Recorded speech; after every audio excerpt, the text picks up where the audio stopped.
Russia has threatened to attack a new U.S. defense base in Poland with advanced weapons, just hours after reportedly launching an intercontinental ballistic missile at Ukraine on Thursday. Moscow leveled the warning after saying the opening of the ballistic missile defense base, located in the town of Redzikowo near the Baltic coast, would lead to an increase in overall nuclear danger.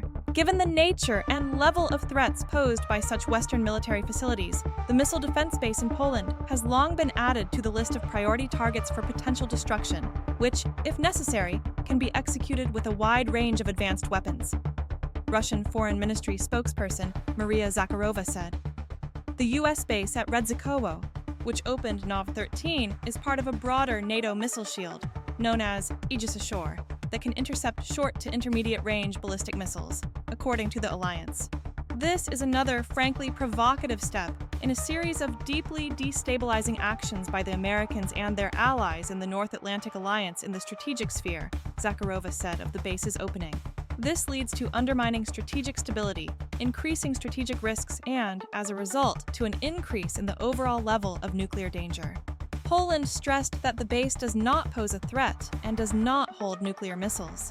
It is a base that serves the purpose of defense, not attack, said Paweł Wronski, Poland's foreign ministry spokesperson.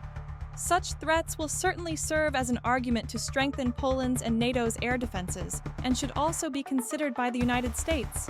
The Kremlin's warning came after Kyiv's Air Force said Russian forces launched an intercontinental ballistic missile during an attack on the Ukrainian city of Dnipro earlier Thursday.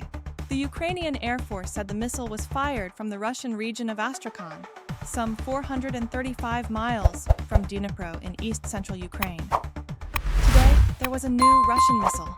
All the characteristics, speed, altitude, are of an intercontinental ballistic missile. An expert investigation is currently underway. Ukrainian President Volodymyr Zelensky said in a video statement. Asked about the Ukrainian statement, Kremlin spokesman Dmitry Peskov told reporters to contact the Russian military for comment.